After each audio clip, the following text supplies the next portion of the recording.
Ladies and gentlemen, wealth is not something that arrives wrapped with a bow, delivered at your doorstep, as though the universe owed it to you for merely existing. Wealth is something you must deliberately pursue with clarity of purpose, unwavering intention, and unshakable discipline. It is not a lottery ticket that falls into your lap, nor is it an accident stumbled upon in the dark. It is a destination that requires a map, a compass, and the courage to walk the road. And if there is one truth I've discovered on this journey, it is this: to gain something great, you must be willing to give up something lesser. You cannot cling to everything and expect to rise above mediocrity. The road to riches always demands trade-offs. It asks you to give up what is holding you down so you can rise higher.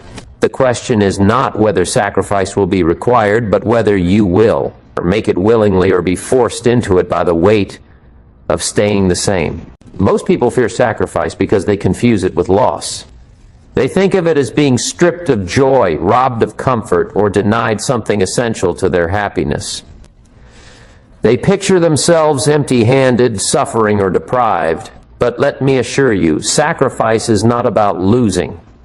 It is about trading up. It is the act of exchanging something of small value for something far greater.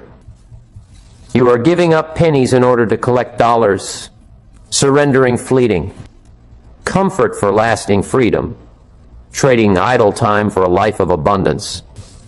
The real tragedy is not the act of sacrifice, but the refusal to make it. For that refusal guarantees you will remain where you are. Sacrifice, properly understood, is not a punishment from life. It is the golden ticket to transformation. It is the bridge between where you are and where you want to be. The wealthy understand this secret deeply. They know every no they say to a lesser thing is really a yes to something extraordinary waiting on the horizon. The first thing you must sacrifice is comfort. Comfort is that soft, seductive voice that whispers, "Stay in bed a little longer. Stay the same a little longer. Stay where you are." Comfort convinces you that what you already have is good enough, that striving is unnecessary, and that effort is overrated. But let me tell you the truth. Good enough has never made anyone wealthy. Comfort is the silent enemy of growth, the invisible chain that keeps you tied to mediocrity. Wealth is born not in the cradle of ease, but in the furnace of challenge. If you truly want to build riches, you must be willing to step into the discomfort of new challenges, of unfamiliar experiences, of extra hours, of uncertainty that stretches you to your limits. That discomfort is not a punishment, it is training. It is the gymnasium where your character and capability are built. Each moment you resist comfort, you add another brick to the foundation of your fortune. When I was a young man, my mentor Earl Schoaf told me something that forever shifted my thinking. He said, "Jim, don't wish it was easier, wish you were better." At first it struck me as harsh, but then I understood its power. That simple statement meant I had to stop defending and protecting my comfort, stop hoping the world would adjust itself for me, and instead start pursuing my potential with intention. You see, wishing for an easier life keeps you small, while wishing to be better makes you great. Wealth doesn't come from bending circumstances in your favor. It comes from bending yourself into a stronger, wiser, more disciplined person. The choice was clear. I could remain where I was, clinging to comfort, or I could step forward into challenge and become a man capable of attracting wealth. That day I learned the comfort zone may keep you safe, but it will also keep you broke. The second sacrifice is leisure, and let me be crystal clear here. I don't mean joy, for joy is essential to a rich life. I don't mean happiness, because happiness is what makes the journey worthwhile. What I mean is endless hours wasted in trivial distraction, the kind of leisure that numbs rather than nourishes. Wealth does not grow in the soil of idle entertainment. Every hour you spend mindlessly watching television, endlessly scrolling through social media, or gossiping about matters that add nothing to your future, is an hour stolen from your dream. There's nothing wrong with leisure in its rightful place. Balance is important. But leisure cannot be the centerpiece of your life if you want to be rich. While others spend their evenings lost in empty amusement, the wealthy invest those same hours into learning, building, creating, and strategizing. That is why years later, one group will look back on wasted time with regret, while the other will enjoy the fruits of their planted hours. Ask yourself this: is what I'm doing right now feeding my future, or is it robbing me of it? Is this moment an investment or a theft? If it does not bring you closer to your goal, then it is silently, secretly pulling you further away. This is why leisure, when unchecked, becomes one of the greatest thieves of destiny. You can return to leisure later, once your foundation is built, once your finances can sustain your freedom. But while you are building, time must be treated as your most precious asset. Imagine your hours as coins in a purse. Every time you spend one, you are either purchasing progress or purchasing regret. Most people spend their hours as though they were infinite, but the wealthy spend them with the same care as they spend their dollars, recognizing that each one is a seed. Some plant their seeds in shallow soil and nothing grows. Others plant in fertile ground and eventually the harvest feeds generations.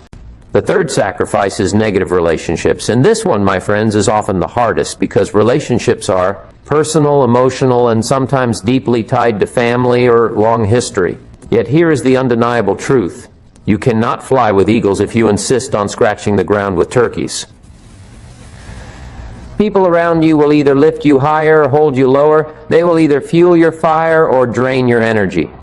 And it is nearly impossible to stay disciplined, inspired, and focused if you are constantly surrounded by voices of doubt, cynicism, and complaint. Some people spread doubt like a contagious disease. They complain about everything: the economy, the government, their boss, their neighbor, and soon enough you find yourself doing the same. If you are serious about building wealth, you must make the difficult choice to sacrifice the company of complainers, even if they are familiar faces. Now, understand me well. This sacrifice is not about arrogance or thinking you are better than others. It is about understanding the environment required for your growth. Just as a plant cannot thrive in toxic soil, you cannot thrive in a toxic atmosphere. There are people who, when you spend time with them, spark ideas in you, push you forward, and challenge you to reach higher. These are the people who belong in your circle. Wealthy people are intentional about who they allow into their space. They are careful not to confuse familiarity with destiny. If someone continually drains your energy, undermines your confidence, or encourages your worst habits, then maintaining that relationship is not kindness, it is self-sabotage. You must love some people from a distance and protect your vision up close. If you want to breathe the rare air of success, you cannot afford to stay in the suffocating company of those who refuse to climb. The fourth sacrifice is impulse spending. And let me tell you, this is where many people quietly ruin their future without even realizing it. Wealth is not measured only by how much you earn. It is measured by how much you keep and how much you multiply. Some of the highest earners in the world remain broke because their desires run faster than their discipline. They chase every new gadget, every fashion trend, every shiny toy that promises a quick hit of pleasure. They spend to impress neighbors, to soothe emotions, or to feel successful without actually being successful. And every time they do, their future shrinks a little smaller. Getting rich requires you to master the art of delayed gratification. You must look at money not as something to burn, but as something to build. The wealthy don't see $100 as a chance to buy. They see it as a seed that can multiply into thousands if planted wisely. Think of every dollar as a soldier in your army. If you send your soldiers out on foolish errands like buying shoes that add nothing to your value or dinners, that leave nothing but a memory, you'll never build an army strong enough to win your financial battles. But if you send your soldiers into wise investments, into books that expand your mind, into assets that produce, more income. One day you will command an army so large it fights for your freedom without you lifting a finger. This is the principle of compounding at work. Money that works while you sleep, money that multiplies quietly in the background, money that eventually buys you not things but time. And time is the ultimate wealth. The sacrifice here is simple but not easy. You must give up the short thrill of impulse spending for the long-term thrill of financial freedom. The moment you master this, the chains of scarcity begin to break. The fifth sacrifice is excuses.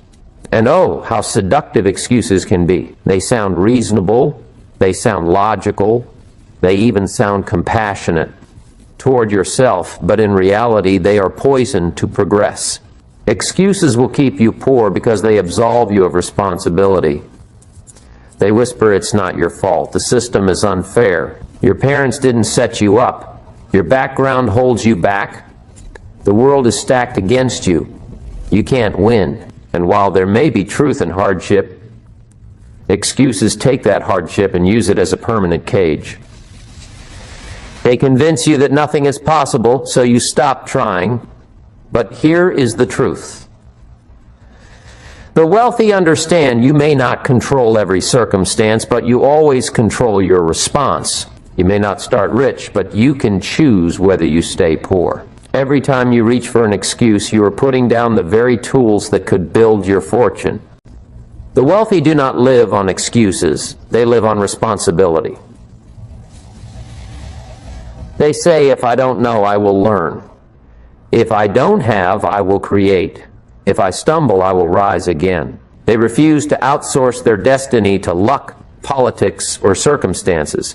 They take ownership of their choices, their actions, and ultimately, their results. To live without excuses is to live with power because you no longer wait for conditions to be perfect. You move with what you have, where you are, and you grow from there. That is the sacrifice. You must burn your excuses and leave yourself no way back. Otherwise, you will build a mansion of reasons but never own a house of results. Excuses are comfortable, but they are also crippling. Responsibility is heavy at first, but it makes you stronger. If you want wealth, you must sacrifice the comforting lies of excuses for the empowering truth of accountability. The sixth sacrifice is short-term thinking. And make no mistake, this is one of the greatest obstacles keeping people broke. Or most people live within a 30-day window. They ask, what will I earn this month? What will I spend this month? How will I feel today?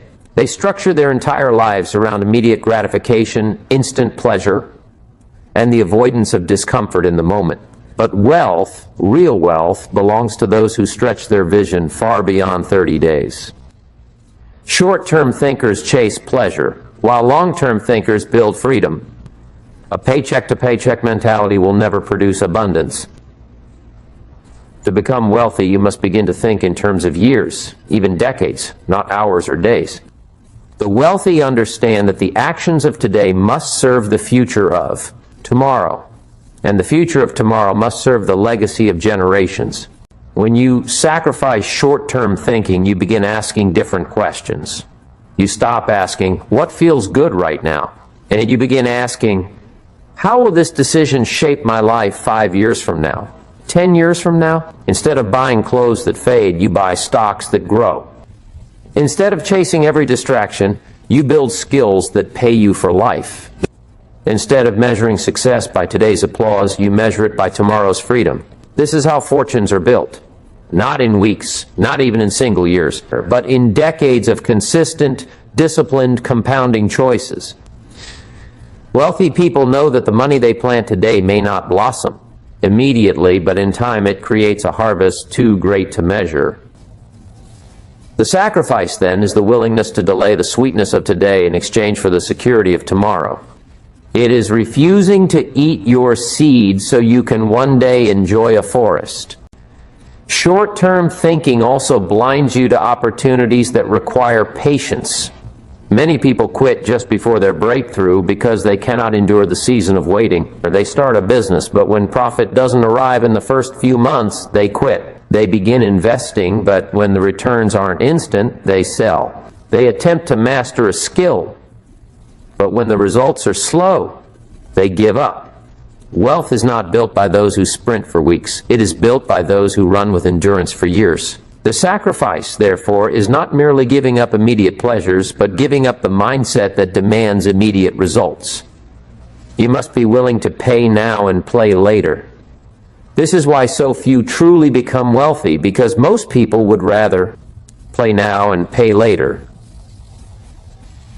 even though the cost is far heavier. But the wise know if you pay the price up front, you can enjoy the rewards forever.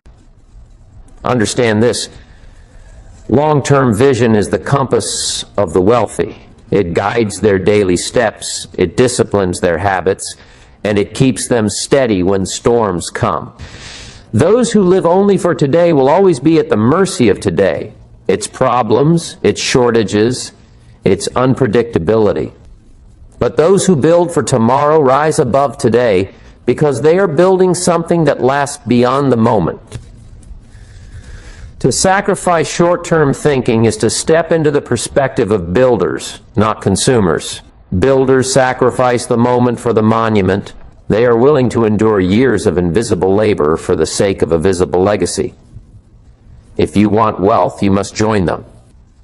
You must lift your eyes from the 30-day window to the horizon and beyond the horizon to the generations. That, my friends, is the thinking that produces true financial freedom. It is not glamorous in the moment, but it is glorious in the end. Now, let me bring this all together. Sacrifice is not about deprivation, it is about alignment. Too many people hear the word sacrifice and immediately think of suffering, scarcity, or endless struggle.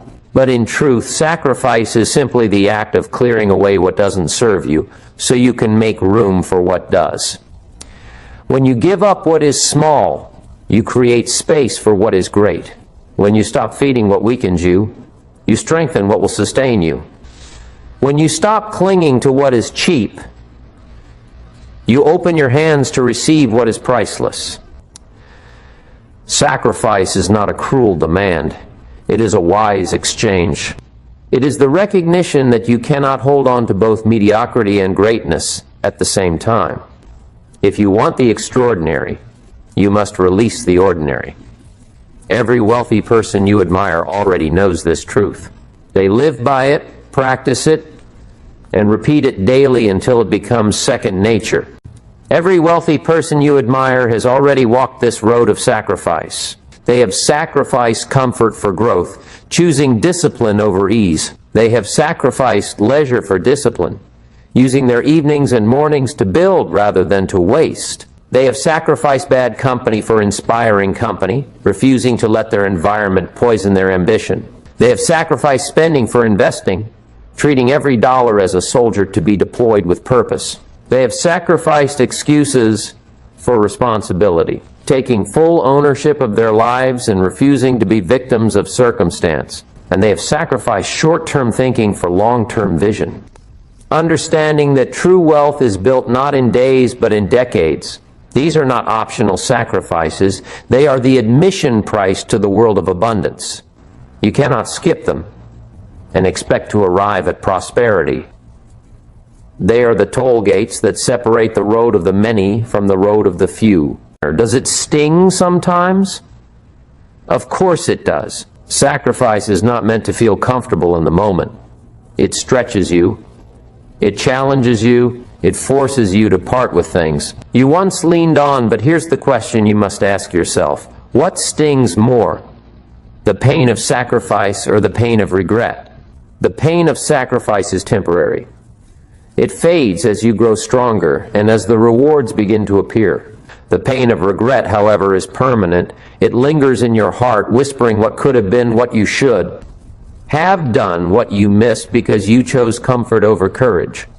Regret is the price you pay for refusing to sacrifice when it mattered most. And the tragedy is that regret cannot be undone. You cannot go back in time and rewrite the pages you left blank. That's why it is better to feel the short sting of sacrifice now than the endless ache of regret later. Wealth is not free, but it is possible, and the exchange is always worth it. When you look back after years of sacrifice, you won't miss the wasted hours spent in trivial distraction. You won't miss the useless purchases that drained your bank account. You won't miss the toxic friendships that slowed you down. And you won't miss the excuses that once comforted you. You'll be too busy enjoying the freedom you built, the choices you now command, and the life of abundance that was once only a dream. Sacrifice transforms itself over time. What once felt like loss will eventually feel like wisdom. You will see that every no you gave to the lesser was actually a yes to the greater. And you will realize that wealth was never about money alone.